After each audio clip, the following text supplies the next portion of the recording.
परिचय। जैसा कि हम पहले चर्चा कर चुके हैं, सभी जीवित प्राणी पोषण की प्रक्रिया द्वारा भोज्य पदार्थ ग्रहण करते हैं, जिनकी सहायता से उन्हें विभिन्न जैविक क्रियाओं के लिए ऊर्जा प्राप्त होती है। श्वसन एक जारणकारी प्रक्रिया है जिसके द्वारा कार्बोहाइड्रेट, वसा एवं प्रोटीन जैसे खाद्य पदार्थों का शरीर के ऊतकों में जारण अथवा ऑक्सीकरण होता है और इस प्रक्रिया से CO2 यानी कार्बन डाइऑक्साइड, जल एवं ऊर्जा का क्रमिक निर्माण होता रहता है। इस प्रकार विमुक्त ऊर्जा अस्थायी रूप से ATP के रूप में संचित होती है। श्वास लेना और श्वसन में बड़ा अंतर है। हम जानते हैं कि श्वास लेना गैसों के सामान्य आदान प्रदान की प्रक्रिया है। हाँ अंकिता, श्वास लेने के दौरान एक संगठित शरीर रचना वातावरण से ऑक्सीजन अंदर खींचती है और फिर कार्बन डाइऑक्साइड गैस बाहर छोड़ती है, जबकि श्वसन वह जटिल प्रक्रिया है जिसमें पचा हुआ भोजन ऑक्सीकरण अथवा जारण के पश्चात शरीर को रासायनिक ऊर्जा देता है। तो आओ इस विषय पर विस्तार से चर्चा करें। उद्देश्य। इस पाठ के अंत में आप निम्न करने में सक्षम हो जाएंगे। ऑक्सीजन के उपयोग के आधार पर श्वसन के प्रकार का पता लगाना, अवायु श्वसन और वायु श्वसन को समझना, न्यून और उच्च जीवों में श्वसन की पूर्ण प्रक्रिया का पता लगाना, मानव श्वसन प्रणाली का समझना, नथुने, नासिका, गुहा, कंठ नली, श्वास नली, श्वसनी, सूक्ष्म श्वास नली, वायु कोष्ठिका, फेफड़े एवं डायाफ्राम अर्थात मध्यपट की संरचना और कार्यों को समझना, फेफड़ों के फैलाव एवं क्षमताओं को समझना, रक्त में गैसों के परिवहन को समझना, श्वसन अनुपात RQ का अध्ययन करना, धूम्रपान के बुरे प्रभावों का अध्ययन करना।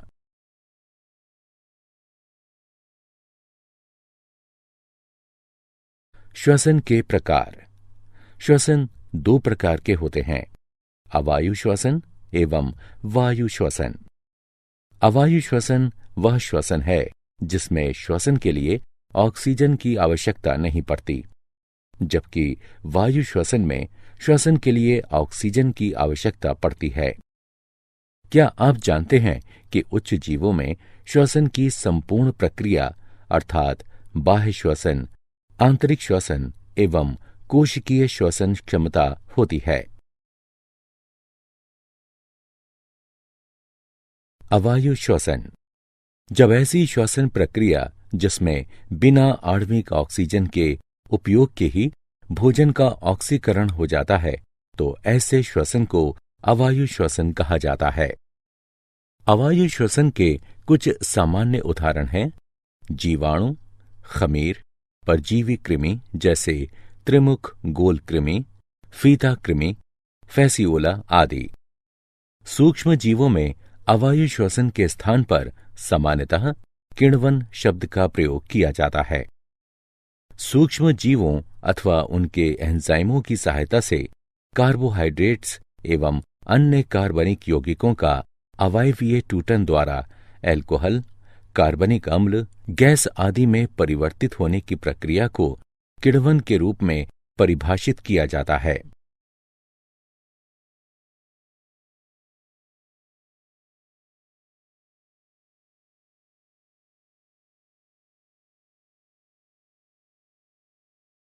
वायु श्वसन।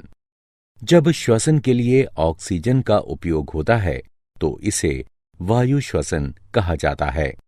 उदाहरण अधिकांश पेड़ पौधे एवं पशु।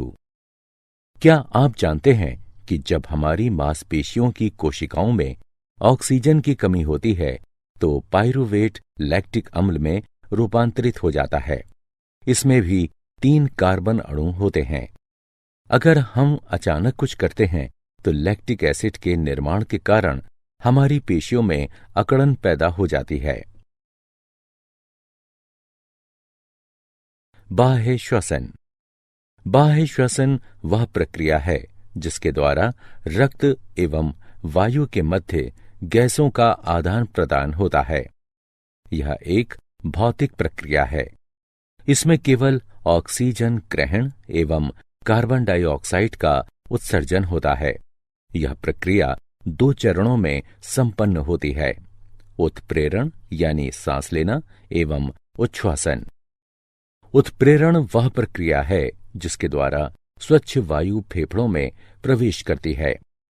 इस प्रक्रिया में झिल्ली यानी डायाफ्राम सपाट हो जाती है और स्नायु तंतुओं में संकुचन द्वारा नीचे की दिशा में दबती है एवं इस प्रकार वक्ष गुहा का आयतन बढ़ता है।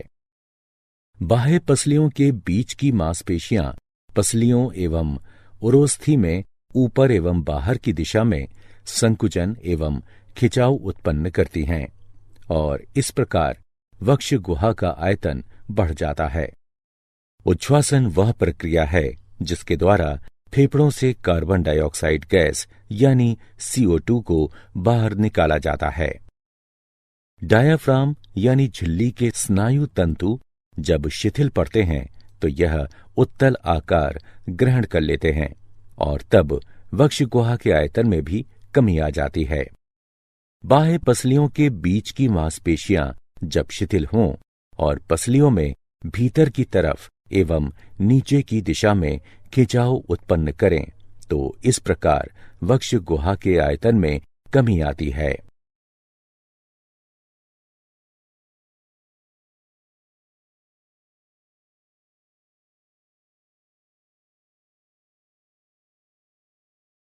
आंतरिक श्वसन।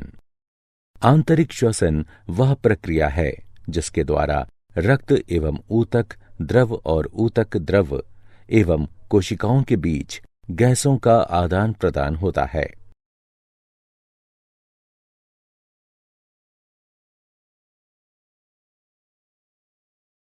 कोशिकीय श्वसन।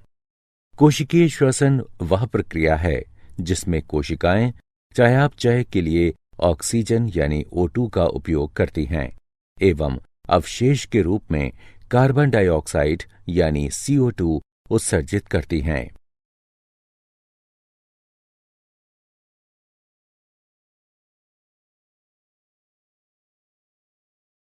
न्यून जीवों में गैसों का विनिमय। न्यून जीवों में श्वसन के लिए कोई विशेष अंग नहीं होता, अतः एक कोशिकीय जीवों में कोशिका एवं बहुकोशिकीय जीवों में शरीर की सभी कोशिकाएं श्वसन में भाग लेती हैं।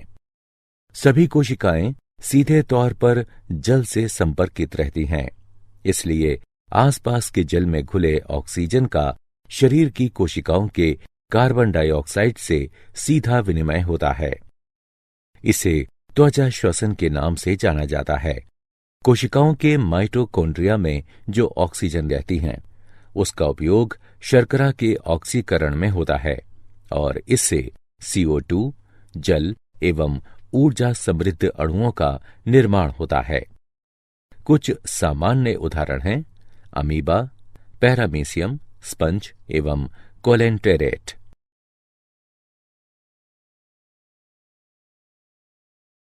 उन्नत जीवों में गैसों का विनिमय। उन्नत जीवों के शरीर की भित्ति मोटी होती है, परिणाम स्वरूप विसरण संभव नहीं होता एवं इनमें चयापचय की दर भी उच्च होती है, अतः इन्हें अधिक ऊर्जा की आवश्यकता पड़ती है। उन्नत जीवों में गैसों के विनिमय अर्थात आदान प्रदान के लिए विशेष श्वसन अंग होते हैं। शरीर की कोशिकाओं एवं श्वसन अंग के बीच ऑक्सीजन एवं कार्बन डाइऑक्साइड के परिवहन के लिए इनमें रक्त नाड़ी तंत्र भी होता है। उन्नत जीवों में गैसों का संवहन त्वचा, गलफड़ा, श्वास नली अथवा फेफड़ों से हो सकता है। उभयचर एवं एनेलिड त्वचा श्वसन करते हैं। वैसी त्वचा से गैसों का संवहन हो सकता है जो पतली, नमीयुक्त, संवहनी एवं पारगम्य होती हैं। इसे त्वचीय श्वसन भी कहा जाता है। कड़ी खाल वाले जानवर, उपास्थि वाली मछलियां, बौनी मछलियां एवं मेढकों जैसे उभयचर गलफड़ा श्वसन करते हैं। इस प्रकार के श्वसन को क्लोम श्वसन भी कहा जाता है। ऑक्सीजन जल से ग्रहण किया जाता है। जल में घुले ऑक्सीजन एवं गिल लामेल्ले की रक्त कोशिका में विद्यमान कार्बन डाइऑक्साइड का विनिमय तब होता है जब जल गलफड़ों के ऊपर से गुजरता है। कीड़ों मकोड़ों में श्वास नली द्वारा श्वसन क्रिया होती है। श्वसन अंग वस्तुतः उच्च स्तरीय वायु नलिकाओं का गुच्छ होता है, जिसे श्वसनी के नाम से जाना जाता है। यह श्वसनियां छोटी छोटी नली छिद्रों द्वारा वायु से जुड़ी रहती हैं, जिन्हें विवर कहा जाता है। फेफड़ों द्वारा श्वसन भूमि पर रहने वाले जानवरों एवं मनुष्यों में होता है। फेफड़े श्वसन अंग हैं। इसे फुफ्फुसीय श्वसन भी कहा जाता है। यह श्वसन प्रणाली के सहयोग से होता है।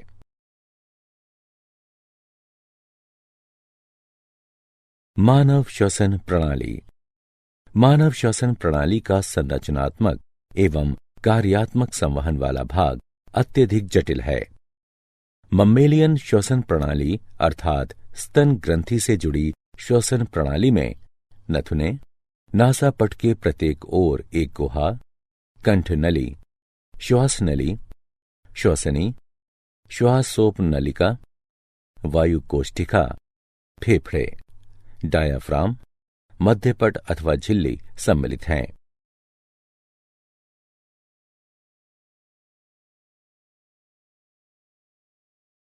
नथुने।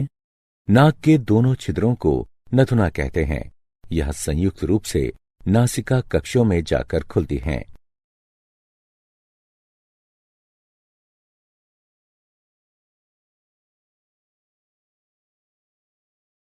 नासिका रंध्र। यह नासिका पट द्वारा दो नासिका कक्षों में विभक्त हैं। प्रत्येक नासिका कक्ष में 3 क्षेत्र होते हैं, अर्थात कर्णकोटर, श्वसन एवं घ्राण क्षेत्र।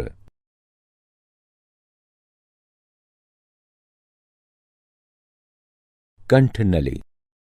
कंठ नली में ध्वनि उत्पन्न करने वाला लचीला तंतु अर्थात स्वर रज्जु होता है, जिसे कंठ कहते हैं।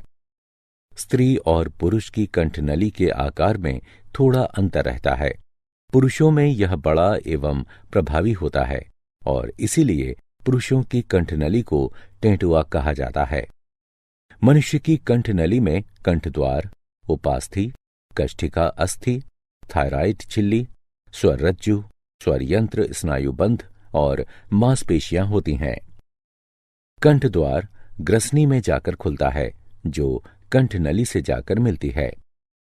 उपास्थि के 9 टुकड़े होते हैं, 3 एकल एवं 3 युगल। उपकंठ एक पत्ती जैसी संरचना है, जो निगलते वक्त भोजन को श्वसन तंत्र में प्रवेश से रोकता है। श्वास नली। श्वास नली अथवा श्वासनाल कंठ नली के साथ श्रेणीबद्ध होती है। श्वास नली एक अर्धचंद्राकार पारदर्शी वलय से जुड़ी रहती है। श्वास नली की श्लेष्मल झिल्ली के साथ एक क्रमबद्ध छदम स्त्रीकृत रोमक उपकला रहती है, जिसमें बलगम युक्त स्रावित चषक कोशिकाएं होती हैं और यह श्लेष्मय झिल्ली को बाहर धकेलने में मदद करती है।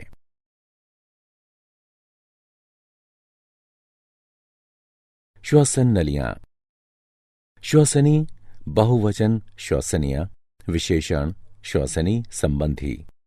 श्वसन प्रणाली का वह वायु मार्ग है जो वायु के फेफड़ों तक खींचता है।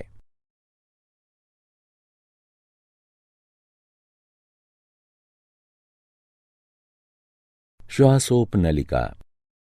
श्वसनी गुच्छ में छोटी नलिकाएं होती हैं, जिन्हें श्वासोप नालिका कहते हैं। फेफड़े के इस भाग में गैसों का विनिमय नहीं होता है।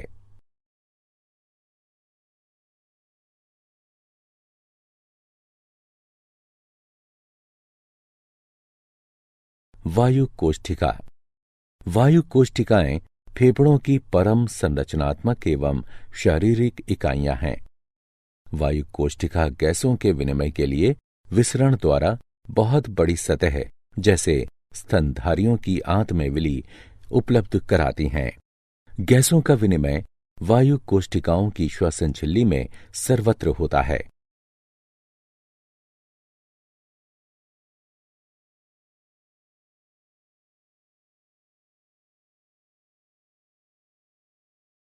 फेफड़े। प्रत्येक फेफड़ा दोहरी झिल्ली से ढका होता है जिसे फुफ्फुस आवरण कहते हैं। फेफड़े को ढकने वाली बाहरी झिल्ली को पार्श्व फुफ्फुस आवरण कहते हैं। फेफड़े को ढकने वाली भीतरी झिल्ली को आंत्र फुफ्फुस आवरण कहते हैं।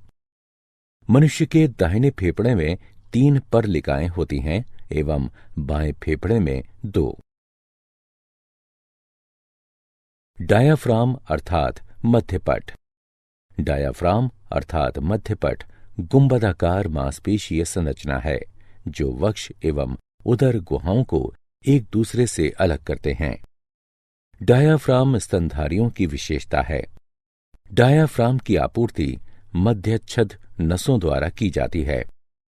डायाफ्राम में छेद होने की स्थिति में सांस रुक सकती है और यह प्राणघातक हो सकता है।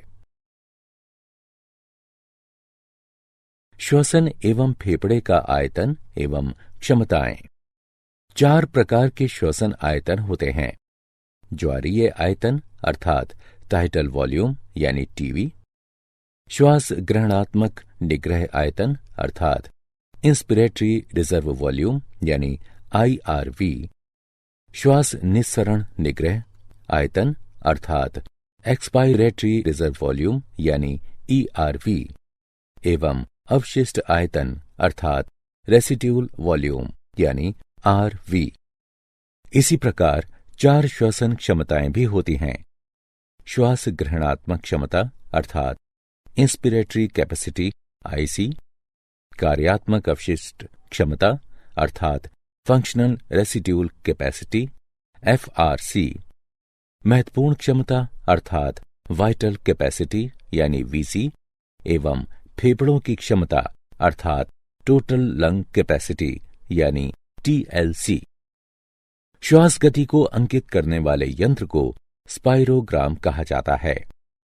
हवा की वह मात्रा जिसे फेफड़े वहन कर सकते हैं, संग्रहित रख सकते हैं अथवा विभिन्न परिस्थितियों में छोड़ सकते हैं, इसको फुफ्फुसीय आयतन कहते हैं एवं 2 अथवा 2 से अधिक फुफ्फुसीय परिमाणों के योग को फुफ्फुसीय क्षमता कहते हैं। फुफ्फुसीय आयतन को मापने के लिए जिस उपकरण का हम उपयोग करते हैं उसे सामान्यतः स्पाइरोमीटर अथवा रेस्पाइरोमीटर कहा जाता है।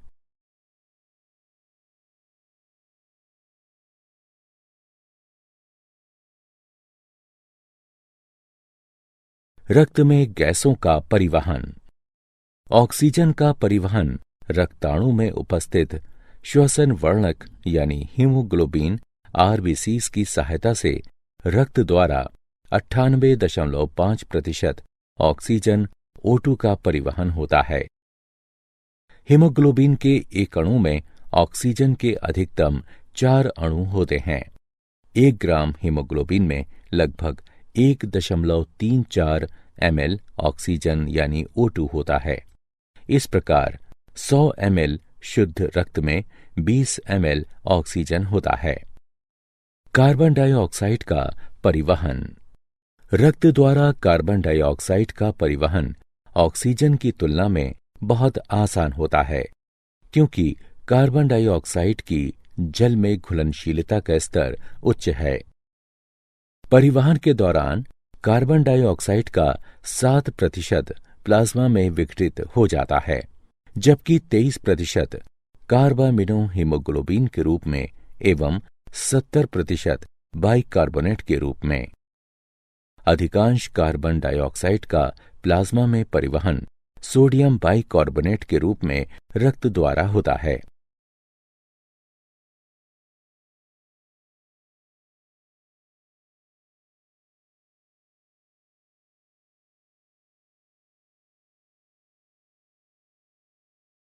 श्वसन अनुपात RQ। निर्मुक्त किए गए CO2 के आयतन एवं अवशोषित O2 के आयतन के अनुपात को श्वसन अनुपात कहा जाता है। श्वसन अनुपात अर्थात RQ का अधः स्तर अर्थात सबस्ट्रेट के परिमाण पर निर्भर करता है। यद्यपि RQ के निर्धारण से हमें श्वसन में उपयोग किए जा रहे सबस्ट्रेट की प्रकृति और चयापचय के प्रकार का पता चलता है। धूम्रपान के बुरे प्रभाव। तंबाकू के धुएं में भारी मात्रा में जहरीले रसायन होते हैं जो मानव के स्वास्थ्य पर बुरा असर डालते हैं। इससे फेफड़ों का कैंसर, खांसी, ब्रोंकाइटिस अर्थात फेफड़े में सूजन, वात स्फीति एवं कार्बन मोनोऑक्साइड विषाक्तता हो सकती है। क्या आप जानते हैं, अधिकांश कोशिकीय प्रक्रियाओं के लिए ATP ऊर्जा मुद्रा की तरह है। श्वसन क्रिया के दौरान जो ऊर्जा मुक्त होती है उसका उपयोग ADP एवं अकार्बनिक फॉस्फेट से ATP अणु के निर्माण में होता है। कोशिका में ऊष्माशोषी प्रक्रिया संपन्न कराने के बाद रासायनिक प्रतिक्रिया को आगे बढ़ाने के लिए इस ATP का उपयोग किया जाता है। जब जल के उपयोग से ATP में टर्मिनल फॉस्फेट लिंकेज विघटित होता है तो इस प्रक्रिया के दौरान जो ऊर्जा उत्पन्न होती है वो 30.5 kJ मोल के बराबर होती है। मांसपेशियों के संकुचन, प्रोटीन संश्लेषण, तंत्र का आवेगों के चालन एवं अन्य अनेक गतिविधियों के लिए कोशिकाओं में ATP का उपयोग होता है। यदि वायु कोशीय सतह में फैलाव आता है तो यह लगभग 80 m वर्ग आयतन आच्छादित करेगा। यदि हमारे शरीर में ऑक्सीजन के स्थानांतरण के लिए विसरण किया जाता है तो ऑक्सीजन के एक अणु को फेफड़े से पैर की उंगलियों तक संचरण करने में अनुमानतः 3 वर्ष का समय लगेगा। सारांश। आइए हमने जो कुछ सीखा है उसे संक्षेप में दोहराएं। श्वसन की 2 प्रक्रियाएं होती हैं, सांस लेना और सांस छोड़ना। पसली की मांसपेशियां एवं डायाफ्राम सांस लेने में सहयोगी की भूमिका निभाते हैं। ऑक्सीजन की सहायता से वायु श्वसन होता है और इसी के कारण हेक्सोज पूर्णतः विघटित होकर कार्बन डाइऑक्साइड एवं जल में परिणत हो जाता है। अवायु श्वसन ऑक्सीजन की अनुपस्थिति में होता है और इसमें आधा स्तर अर्थात सबस्ट्रेट का अपूर्ण विघटन होता है।